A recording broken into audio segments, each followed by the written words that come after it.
ချို့သားသမီးတွေကဘိသိက်မိဘတွေကိုရှာပြီးတော့ကြွေးတယ်ရှာဖွေပြီးတော့ကြွေးပါတယ်သို့ပေမဲ့စားကာနီးသောအချိန်ခါကာလရောက်ပြီဆိုရင်ငါတို့ကရှာကြွေးရတာငါရှာကြွေးတဲ့အတိုင်းအမေတွေဖေတွေကစားရမှာပဲဆိုပြီးတော့စားကာနီးမှာမိဘတွေကိုအော်ဟစ်ငေါငန်းပြီးတော့ပြောဆိုလိုက်တဲ့အခါကျတော့မိဘတွေကဘိသိက်ကြောက်ကြောက်လန့်လန့်နဲ့စားရတဲ့အခါကျတော့အဲ့ဒီအစာအာဟာရတွေဟာအာမဖြစ်ဘူးဘာမဖြစ်ဘူးလဲတချို့သားသမီးတွေကမိဘကိုနိုင်တယ်နော်ဟုတ်လားအမှန်တကယ်ကဘိသိက်မိဘကဘသူကိုနိုင်ရမှာအသက်ရွယ်ကြီးရင်သွားတဲ့မေအိုဖေအိုတွေကရှာဖွေပြီးတော့မစားနိုင်တော့ဒီသားဒီသမီးတွေကိုရှာဖွေကြွေးတာစားတော့အဲ့ဒါသားသမီးတွေကလည်းသူတို့ရှာကြွေးရတာပဲဆိုစားကန်ဒီမှာအော်ဟစ်ပြီးတော့ပြောဆိုပြီးတော့ကြွေးတော့မိဘတွေကလေစားသာစားနေရတဲ့သားမျက်နှာလေးကြည့်လိုက်စားသာစားနေရတဲ့သမီးမျက်နှာလေးကြည့်လိုက်ငါများဘာပြောမလဲငါများဘာပြောမလဲနဲ့စားသာစားနေရတဲ့စားလို့စားမှမသိဝါလို့ဝါမှမသိဆိုတော့ဘိသိက်အဲ့ဒီအစာအာဟာရအားဖြစ်သေးလားအားမဖြစ်ဘူးဗျဟုတ်လားဒါကြောင့်မလို့ဘိသိက်တချို့သားသမီးတွေဟာမိဘတွေကိုနိုင်လို့အော်ဟစ်ငေါငန်းတဲ့အခါတချို့မိဘတွေကသားတွေသမီးတွေကိုပြန်မပြောရဲလို့အမေဟောဖေဟောတွေမှာဟိုးမှောင်ရိပ်ကလေးမှာတယောက်မျက်နှာတယောက်ကြည့်ပြီးတော့မျက်ရည်တွေကျနေရတဲ့အဖေဟောအမေဟောတွေလောကမှာအများကြီးရှိတယ်မရှိဘူးလားကြည်ပါအောင်ဘိသိက်ကိုငယ်စဉ်ချိန်ခါကလာတော့ကအမေကိုဘလို့စေတနာပါပါကြွေးခဲ့တယ်လေပြန်ကြည့်သမ်းပါငယ်စဉ်ချိန်ခါကလာတော့ကဘိသိက်အမေရဲ့ဝမ်းထဲမှာနှုတ်ရည်ရှိတာမဟုတ်ဘူးမေတ္တာတရားကြောင့်သွေးကနေနှုတ်ရည်ဖြစ်ပြီးတော့စေတနာပါပါနှုတ်ကြိုတိုက်ကြွေးခဲ့ရတာနောက်ဘိသိက်အရွယ်ရောက်လာတဲ့အခါမဝါနိုင်တဲ့အခါမှာဝါပြီးတော့အမေဟာမကြွေးရဘူးလားမစားခြင်းစားခြင်းအောင်ချော့မောပြီးတော့မကြွေးဘူးလားကိုတုန်းကအမေဟာငငယ်တုန်းကဘလို့ကြွေးခဲ့တယ်လဲကိုငငယ်တုန်းကအန္တရာယ်ကင်းအောင်ဘလို့ထားခဲ့တယ်လဲစိတ်ချမ်းသာအောင်ဘလို့ထားခဲ့လဲငယ်စဉ်ဘဝကိုဘိသိက်လှမ်းကြည့်မမြင်ရဘူးလားကိုမသိတော့မှကိုကလေးဘဝကိုပြုစုရတဲ့မိဘတွေကိုကြည့်မြင်နေရတာပဲကိုအလှဲ့ကြမှာဘိသိက်အော်ဟစ်ငေါငန်းပြီးတော့ကြွေးတယ်ဆိုတော့ဘယ်တရားမလဲငငယ်တုန်းကမိဘတွေစေတနာပါပါကြွေးတယ်လို့ကိုအလှဲ့ကြတော့လဲစေတနာပါပါမကြွေးချင်ဘူးလားကြွေးရမယ်မစားခြင်းစားခြင်းအောင်မအိတ်ခြင်းအိတ်ခြင်းအောင်ဘိသိက်စေတနာပါပါကြွေးရင်အဲ့ဒီသားသမီးတွေကြွေးတဲ့အာဟာရတွေမိဘတွေဟာ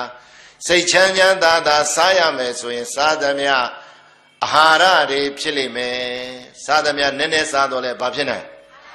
အာဟာရဖြစ်နေတာပေါ့သူကစားရင်ဝါစားမှန်းသိတယ်သားသမီးကြွေးတာလေးကိုနည်းနည်းလေးပဲစားရအာဟာရဖြစ်သွားတယ်နော်စားတဲ့အခါမှာစိတ်ချမ်းချမ်းသာသာစားရလို့ဘယ်လိုစားရလို့အခုသမီးလေးရဘိသိက်အမေအိုကြီးရဲ့ပေါ်မှာစေတနာထားပြီးတော့စိတ်ချမ်းချမ်းသာသာမကြွေးဘူးလားကြွေးတော့အမေကြီးကဘိသိက်အစာအာဟာရတွေကိုချမ်းချမ်းသာသာစားရတော့ငါသမီးလေးလိမ်မာလိုက်တာဆိုပြီးတော့သမီးရဲ့အပေါ်မှာမေတ္တာတွေပို့ပေးတယ်။ဘာပို့ပေးဘိသိက်လောကမှာရှိတဲ့မိအိုဖအိုတွေရှိကအမွေတွေရတာတဲ့ရွှေတွေငွေတွေရတာတဲ့မေတ္တာကိုမျှော်လင့်မှာရွှေငွေဆိုတာသုံးပြကုန်သွားတယ်မေတ္တာဆိုတာဘိသိက်မေတ္တာခြုံရင်ပါတယ်လေလုံနေတဲ့မိဘကသားသမီးပေါ်မှာပို့တဲ့မေတ္တာဟာအပြည့်အဝပဲကျန်တဲ့လူတယောက်ပေါ်ဆိုအဲ့လောက်အပြည့်အဝပေးခြင်းမှပေးနိုင်တယ်ကိုမွေးထားတဲ့သားသမီးပေါ်မှာဆိုမေတ္တာအပြည့်အဝမရဘူးလားဒါကြောင့်မလို့ဘိသိက်မိဘတွေထံကမေတ္တာကိုသာရအောင်ယူပါအခုသမီးလေးကဘိသိက်လိမ်မာတော့အမေကြီးစိတ်မချမ်းသာဘူးလားစိတ်ချမ်းသာတော့မိခင်ဟာသမီးလေးအပေါ်မှာမေတ္တာတွေပို့မပေးဘူးလားသမီးလေးကြောင့်သမီးအလိမ်မာလေးသားအလိမ်မာလေးတွေရှိရင်မိဘတွေစိတ်ချမ်းသာတယ်နော်အဲ့ဒါနဲ့ဘိသိက်သူကမနေ့ပိုင်းမှာမနေ့စာလေးတွေကျွေးပြီးတော့သူဘာလုပ်လဲဆိုတော့အလုတ်လုတ်တဲ့အိမ်မှာတထေးကြီးတထေးတော်ကြီးတွေအိမ်မှာမနေ့ပိုင်းသွားပြီးတော့အလုတ်လုတ်ရအလုတ်လုတ်တဲ့အခါကျတော့အဲ့ဒီအိမ်ကအလုတ်တွေကိုလည်းကြည့်ဘိသိက်ရေစေတနာပါပါလုတ်တယ်ဒီအိမ်ကအလုတ်တွေကငါအိမ်ကအလုတ်တွေပဲငါလုံးရမယ်လုတ်တွေပဲငါပတ်စံရလို့လုတ်တယ်လို့မဟုတ်ဘူးအလုတ်ပေါ်မှာစေတနာထားတယ်အလုတ်ပေါ်မှာပါထားတယ်စေတနာထားလို့တော့တထေးကြီးတထေးတော်ကြီးတွေကလည်းစေတနာထားလို့တဲ့အလုတ်ကိုမသိဘူးလားစေတနာထားလို့တဲ့သမီးလေးဆိုတော့သူ့ပေါ်မှာချစ်ခင်မှုတွေရောမရဘူးလားဒါဆိုဘိသိက်တို့အလုံးလည်းပဲဘာပဲလို့စေတနာထဲ့လို့ဘာပဲလို့တို့တက္ကမကြီးတွေအိမ်မှာဓမင်းချက်ကြွေးတာတော့မှနေ့စဉ်ချက်ကြွေးရတာချင်းအတူတူတော့ဘိသိက်ဘာထည့်လိုက်မယ် ကုသိုလ်မရဘူးလားတို့တခါကြီးတွေလည်းအမျက်ရှာကြွေးရခြင်းအတူတူတော့ဗာထည့်လိုက်ရမယ်စေတနာဘိကဝေကမ္မဝဒ္ဓမိဘိကဝေจิตာจิตမိတို့စေတနာဟံကိုပြုလုံးလိုက်တဲ့စေတနာတရားတရားတိသားလေကမ္မကံဟု၍အဟံငါဘယာတိဝဒ္ဓမိဟောတယ်စေတနာတိကံစေတနာတိစေတနာကောင်းရင်ကံကောင်းရင်ကောင်းတဲ့အကျိုးတွေမပေးဘူးလားဒီဘဝလည်းကောင်းကျိုးရမယ်တန်ត្រာလည်းကောင်းကျိုးတွေမရဘူးလားဒါကြောင့်ဘိသိက်ဘယ်လှုပ်ပဲလှုပ်လို့ဘာထက်လှုပ်ရမယ်အခုလိုဓမ္မသဘင်ပွဲကြီးတွေဂျုံတဲ့အခါလဲကြည့်ဖို့ဘိသိက်နော်အားလုံးဟာအလုပ်တစ်ခုလုပ်တဲ့အခါအခင်းနေခင်းတာပဲဖြစ်ဖြစ်အခင်းနေသိမ်းတာပဲဖြစ်ဖြစ်ဘယ်အလုပ်မျိုးမို့ဆိုဘာထက်လှုပ်ရင်ကောင်းကျိုးတွေမရဘူးလားအဲ့ဒီမှာလဲဒီလိုရှိတယ်တချို့ကဘိသိက်သူများမလှုပ်ချင်တဲ့လုပ်ကိုလှုပ်တချို့ကထင်ပေါ်တဲ့နေရာကိုလှုပ်တယ်မထင်ပေါ်တဲ့နေရာဆိုမလှုပ်ဘူးသက်သာတဲ့နေရာဆိုလှုပ်တယ်ပင်ပန်းတဲ့နေရာဆိုမလှုပ်ချင်ဘူးအဲ့တော့သူများမလှုပ်ချင်တဲ့နေရာကိုလှုပ်လိုက်ရင်သူများမရတဲ့ကုသိုလ်ကိုမရဘူးလားဒါကြောင့်မလို့ဘိသိက်ဘာပဲလှုပ်လို့ပရိဟိတလုပ်ငန်းတွေလုပ်ကြတဲ့ပုံကိုယ်တွေလည်းဒီလိုပဲအလုတ်တစ်ခုလှုပ်တဲ့အခါမှာအလုတ်ပေါ်မှာစေတနာထားရင်စေတနာဒီကံဖြစ်တယ်လေစေတနာဒီဘာဖြစ်စေတနာကောင်းတယ်လေသဘောပေါက်လားအခုဒီအမျိုးသမီးလေးကအဲ့ဒီအိမ်ကတထေးကြီးတထေးကြော်ကြီးအိမ်ကအလုတ်တွေကိုစေတနာထားပြီးတော့လှုပ်တော့တထေးကြီးကလည်းချစ်တယ်တထေးကြော်ကြီးကလည်းချစ်တယ်သူ့ရဲ့အပေါင်းအသင်းတန်ငယ်ချင်းတွေကလည်းချစ်တာသည်သူဘာကောင်းလို့လဲစေတနာကောင်းလို့အလုတ်တွေကိုလှုပ်အလုတ်လှုပ်လိုက်တဲ့အခါကျတော့ဘေးတိုင်းနေ့လယ်ပိုင်း7 နာရီ12 နာရီလောက်ရောက်တော့နေ့လယ်စာစားတဲ့အချိန်ရောက်တဲ့အခါကြည့်သမီးအလိမ္မာလေးကအမေကိုတတိရတယ်ဘသူကိုလဲတို့အလုံးလည်းသတိထားဖို့လိုရင်ပိဿိတခါတလေဈေးရောက်နေရတာနဲ့ပဲအမေကိုဖေကိုတွေထမင်းကျွေးဖို့မေ့နေရောမေ့မနေတော့မှပိဿိအလုတ်ကမပြီးသေးတာနဲ့မိဘတွေကိုကျွေးဖို့မေ့တော့ဟိုမှာအသက်ကြီးတဲ့မိဘတွေကပိဿိအချိန်ကျော်သွားပြီဆိုရင်အစာတွေလုံးကုန်ရင်မစားနိုင်တော့ဘူး